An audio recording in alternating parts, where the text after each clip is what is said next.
ओम नमः सिद्धेभ्यः। ओम नमः सिद्धेभ्यः। ओम नमः सिद्धेभ्यः। यदरिता भावेन प्रमुदित मनादरे दुर्यः छनाता सित स्वर्गी भजन समृद्धा सुखनिधि लभन्ते सद्भक्त्या शिव सुख समाजं किमु तदा महावीर स्वामी महावीर स्वामी महावीर स्वामी गुरु महापंत नित्यम ज्ञान दर्शन नाहिका चारित्राण्यं गंभीरं मोक्ष मार्गोपदेशिका। पंच परमेश्वरी भगवान की, एक नाथ भगवान की, अंतिम सत्संगपति भगवान महावीर स्वामी की, आचार्य गुरुदेव विमल शंकर जी महाराज की, आचार्य गुरुदेव सरस्वती शंकर जी महाराज की, 3 करोड़ मुनि राजों की, द्वादशांगिनी वाणी माता की। बड़ी परम पूज्य दिव्य तपस्वी अध्यात्म विरासत आचार्य श्री सुंदर सागर जी महाराज की, समस्त आचार्य संघ की। भव्य आत्मा भगवान महावीर के शासन में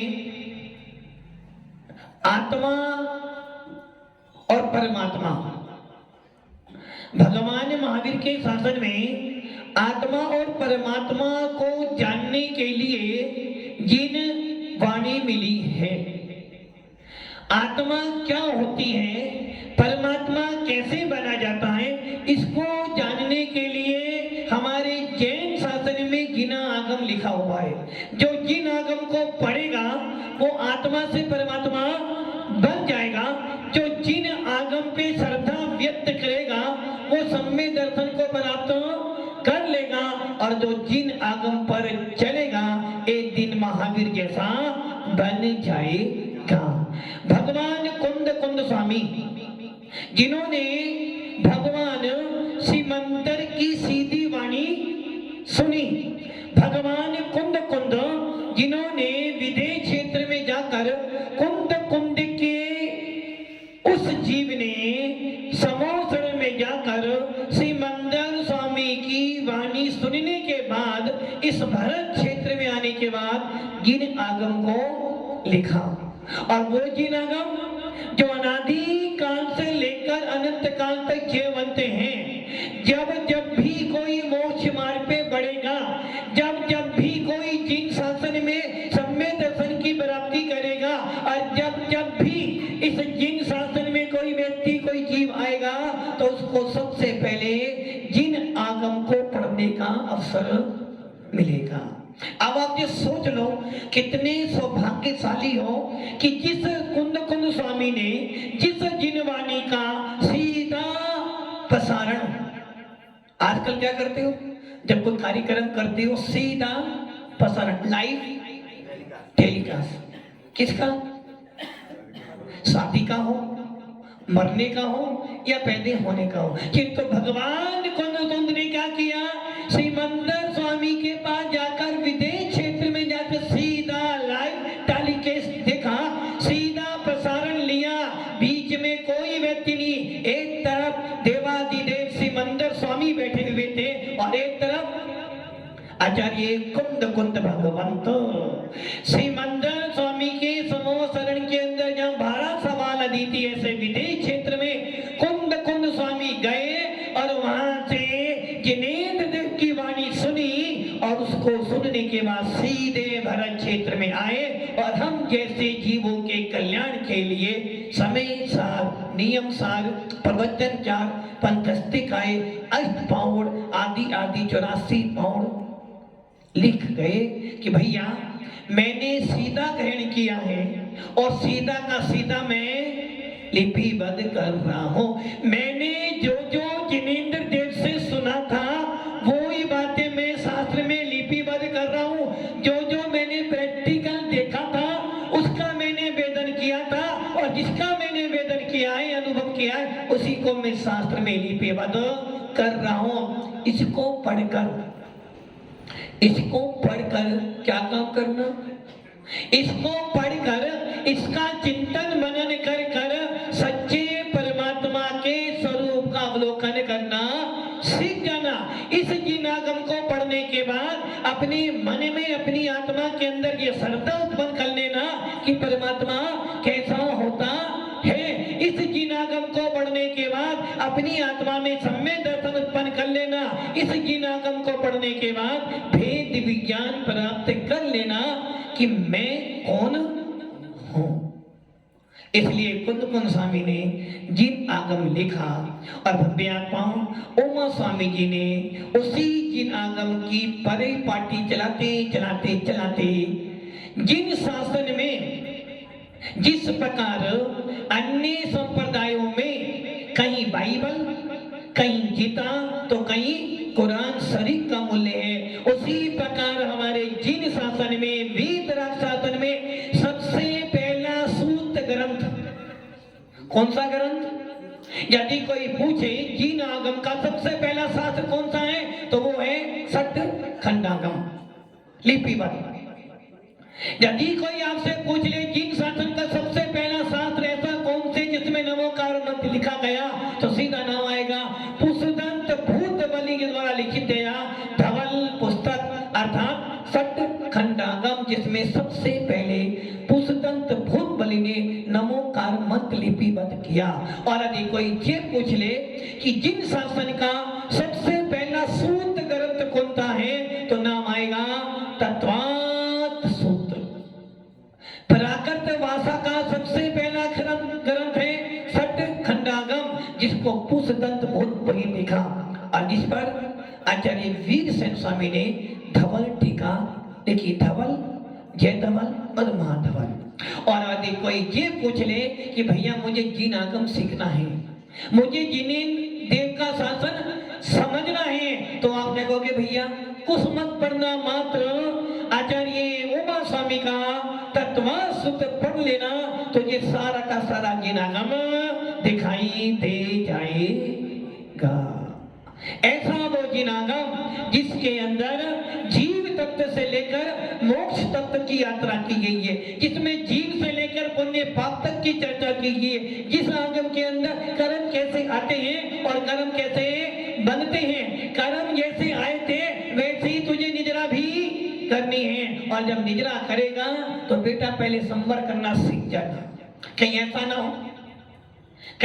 हो घर में टंकी तो है समित भैया, घर में टंकी तो है, नीचे से नल भी चालू है, ऊपर टंकी भरी हुई है, नीचे से नल चालू है और सामने से एक पाइप में से पानी भी भरा जा रहा है टंकी में। बोलो क्या होगा? नीचे से नल खाली है सतीश भैया जी, नीचे से नल चालू है, ऊपर से पानी निकल रहा है और टंकी में पानी जाए जा रहा है। बोलो क्या हो जा? निजरा तो करी, जिनको ऐसी निजरा से क्या फायदा, जितनी आमदनी करी थी उतना ही, जितनी पानी से निकल रहा था, जितनी निजरा हो रही थी उतना ही पानी भरा जा रहा है और वो टंकी कभी खाली होने वाली है। इसलिए आचार्य कह रहे हैं भैया निजरा करना, निजरा करने के साथ साथ में ये सोच लेना कि ऊपर से ढक्कन तो लगा दे, पानी आ रहा है टंकी में और तू निकाल रहा, मतलब क्या हुआ? इसलिए क्या करना, पहले निजरा बाद में करना, पहले टंकी का पाइप काट देना।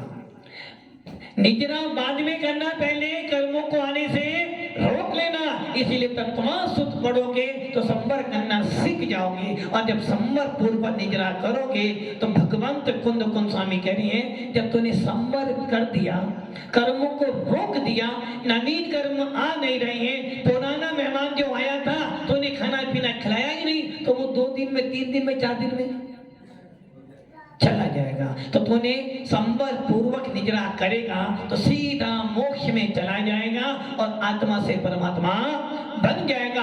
वो परमात्मा बनने के लिए सबसे पहले तुझे समझना है कि वो परमात्मा होता कैसा है, वो परमात्मा है कैसा, और उस परमात्मा का स्वरूप है कैसा, इसके लिए है जिन आगम। कौन सा आगम? जिन आगम। अब आप ये विचार करो, जिन आगम ही नाम क्यों दिया?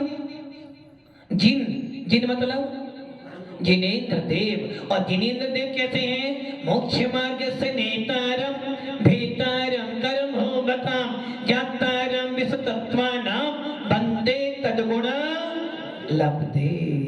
जिनेन्द्र देव का जो आगम है वो जिन आगम है, और जो जिन आगम है वो ही जिन शासन की प्राण है। जिन आगम के अलावा जैन शासन में कुछ भी, क्योंकि हमारा जैन शासन बनावटी नहीं है, देखा देखी का नहीं है। जिन आगम तो वो आगम है जो पढ़ेगा तो कल्याण के मार्ग पे बढ़ेगा। यदि आपने जिन आगम एक बार भी श्रद्धा से पढ़ा है, यदि आपने जिन आगम को एक बार भी अपने मन में स्थान दे दिया है, तो समझ लेना उसकी कसाई मंद होगी, भेद विज्ञान प्राप्त होगा, सम्यक ज्ञान की प्राप्ति होगी, और एक दिन वो धीरे धीरे धीरे धीरे उस जिन आगम के अनुसार चलकर आत्मा से परमात्मा बन जाएगा। बनते तद्गुण। वंदना किसकी करनी है? जिसमें गुण हो। जिसमें गुण नहीं है उसकी वंदना, पापा भी बाप भी उसी बेटे को चाहता है जो काम, एक सास मम्मी जी भी उसी बहू की प्रशंसा करती है जो ज्यादा बोलती है। ज्यादा बोलते उसकी करती है ना, मम्मी जी उसी की प्रशंसा करती है जो बेटी ज्यादा बोलती हो। जो सीधी सादी हो तो, सीधी सादी हो तो उसे कोई नहीं पूछता, और जो थोड़ी सी चंट हो तो, सतीन जी सही है ना? यदि घर में दो बहुएं हो और एक बहू बहुत सीधी है, बहुत सीधी, सारा काम करती हो, सब करती हो, मम्मी जी उसको दो बातें और, सही है ना? हाँ महाराज जी ऐसे मेरे साथ भी ऐसे ही होता है। देखो अपनी अपनी याद सबको आ रही है। यदि दो बहुओं में से एक बहू बहुत सीधी हो और सर का कारा काम करती हो, जिन मम्मी जी उसको दो बातें सुना देगी तो वो बोलने वाली, हाँ महाराज जी सही, हम कुछ बोल नहीं सकते, क्या करें, मम्मी जी है ना। और एक बहू कैसी है? बहुत मुंह चलाती है, मुंह बहुत चलाती है। मम्मी जी ने सोचा थी दो सुनाओगी तो चार, तो मम्मी जी भी डट कर, आप तो ऐसे नहीं हो ना? नहीं महाराज जी हम तो सीधे साधे वाले। इसी प्रकार बम्बे आता हूं, किंतु जिनवानी माँ कह रही है भैया जितना सीधा बनकर चलेगा बंदे तदगुण लब्धे। वंदना किसकी करनी है? गुणों की। गुण जिसमें हो वो गुणवान, और जो गुणवान होता है वो हमेशा सीधा ही होता है। जितने सीधे बनकर चलोगे उतना मोक्ष मार्ग प्रशस्त होगा, जितने सीधे बनकर चलोगे उतनी आपका सत्य वचन निकलेगा, और जितने सीधे बनकर चलोगे कर्मों की उतनी ही निगरा। अब जरा सा भी टेढ़े हो गए, जरा से भी टेढ़े हो गए, जरा सी भी मायाचारी कर ली, और जरा सा तुम्हारे मन में अहंकार आ गया, वहीं से टेढ़ा। और टेढ़ा कौन चलता है? सांप। और यदि सांप एक बार काट ले तो सांप जीवन भर टेढ़ा चलेगा, मार्गों पे भी टेढ़ा चलेगा, किंतु जब बिल में जाएगा तो सीधा। उसी प्रकार आप देखो, जब घर से निकलते हो तो टेढ़े मेढ़े जाते हो ना, लक्ष्मी के लिए जाना टेढ़े मेढ़े होकर जाते हो। जब लक्ष्मी कमा कर आते हो सौरभ भैया, और जब लक्ष्मी कमा के आते हो कहाँ जाना है आपको? घर किसके पास जाना है? मम्मी मम्मी के पास नहीं, किसके पास जाना है? किसके पास? धर लक्ष्मी के पास जाओ। एकदम सीधे होकर जाओगे, यदि थोड़े टेढ़े बन गए तो वो सब सुधार देगी आपको। उसी प्रकार आचार्य कुंद स्वामी कह रहे हैं, जो मोक्ष मार्ग पर सीधा चलेगा, संसार का मार्ग बहुत टेढ़ा है, और उस टेढ़े मार्ग में तुमने कर्म कमाए थे, मायाचारी कमाई थी, कसाई कमाई थी, अब तू मोक्ष मार्ग पर आया है, और जितने मोक्ष मार्ग पे तू सीधा चलेगा उतना ही तू लक्ष्मी के पास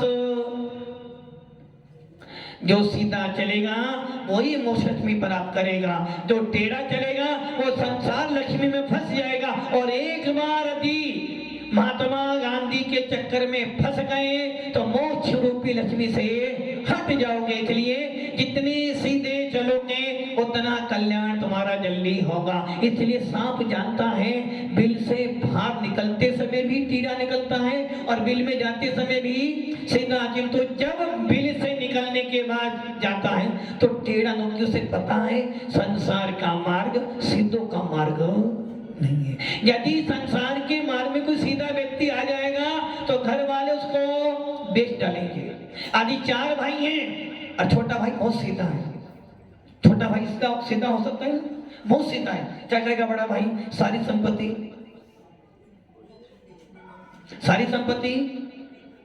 किसके नाम? छोटे के नाम। सारी संपत्ति अपने नाम कर लेगा और फिर क्या बोलेगा? भैया ये तो ऐसा ही था, सती जी सही है ना। और छोटा भाई सोच रहा बड़ा भाई तो है ना, बड़ा भाई बाप तुल्य है, मुझे पाल पोस के बड़ा किया, मेरी बड़ा भाई तो मेरा ही तो भाई है ना, वो जो करेगा सो अच्छा करेगा। और बड़ा भाई है ना मेरा बुरा तो। और बड़ा भाई सोच रहा है सीधा ही तो है ना छोटा भाई, वो क्या जानता है, मैंने संभाला शुरू से कम। छोटा भाई कह रहा है चलो भाई बड़ा भाई संभाल रहा है, खाते उसी के पास, अकाउंट उसी के पास, पेपर उसी के पास, मैं शांति से रहता रहूं, कलेश क्या करना, भाई भाई तो है ना। और बड़े भाई ने क्या किया, अब बड़ा भाई जब अपनी पर आया उसने तो अपनी पूरी बिल्डिंग पहले तैयार कर लिए। अब जब छोटा भाई को अलग किया, भाई इतना ही था, क्या हुआ, छोटा भाई भी बिक रहा, कोई बात नहीं, घर का माल घर में ही तो है ना।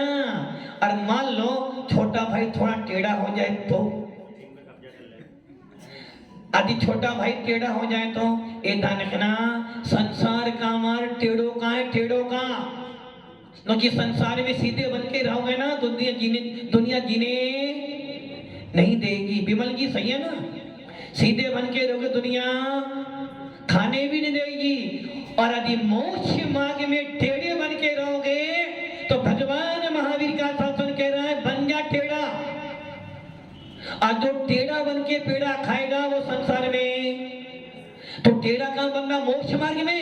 यदि तो मोक्ष मार्ग में टेढ़ा बना है तो कुंद स्वामी कह रहे हैं कर्म भी तुझे ऐसा टेढ़ा बनाएंगे कि तू कभी मोक्ष मार्ग प्राप्त नहीं कर पाएगा। इसलिए मोक्ष मार्ग में जब भी आओ तो सीधे बनकर आना, और जो सीधा बनकर आएगा वो ही परमात्मा बन पाएगा। इसलिए जिन आगम कह रहा भैया मुझे पढ़, मुझे सुन, चिंतन मनन कर, और चिंतन मनन कर कर उस आराध्य देव का, उस परमात्मा के स्वरूप को जान ले कि जितने भी परमात्मा बने हैं सीधे ही बने हैं। मोक्ष जाने का मार्ग टेढ़ा नहीं है, संसार में जाने का मार्ग टेढ़ा है, मोक्ष में जाने का मार्ग एकदम सीधा है। और जब भी जीव मोक्ष में जाएगा, विनोदी लाल जी, जब भी जीव मोक्ष में जाएगा सीधी गति से जाएगा, ईसु गति से जाएगा, एक समय में ही जाएगा।